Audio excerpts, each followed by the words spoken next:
here MBA colleges are all about placements and ROI and how quickly can you get placed.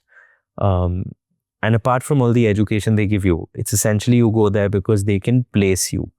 It's not, you're not on your own to look for jobs. It's the college's responsibility to do that for you. And when, say, I went to an MBA college where there were 900 people in the batch, and there were probably less than, I think, 30 who decided to not sit for placements. And most of them came from huge family businesses, thousands of crores in revenue.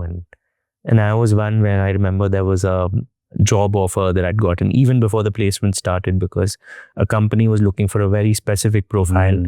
And they found it in my resume, and they kind of requested the college if I could kind of sit with them, do an interview, an interaction to figure out if it's a fit. And I remember calling up my dad and telling him that, I've gotten this offer and it seems fabulous from a pay and a package perspective. And he said, absolutely feel free to take it up if you want to. But I think in the long term, you may be happier taking a bet on yourself and starting something today. I understand. I come from a sense of privilege where I did not have the pressure to repay an educational loan. Yeah. So I'm very aware of certain privileges that allow a person to take certain long-term bets.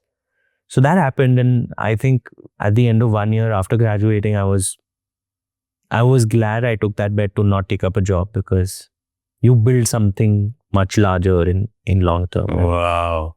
I love that. Actually, it's funny because my team was interviewing me for a podcast we did, and they asked me that question. And for me, that's the advice that I give also to youngsters, exactly what you said. When you start your career, don't just optimize for money, Correct. Optimize for learning and optimize for a manager, meaning, or look for a manager that can invest in you. Absolutely. And then after a while, you start optimizing for money. So it's, wow, but I'm so happy that your father gave you that advice. And I really like, because it's true, even as an entrepreneur, it's exactly the same principle.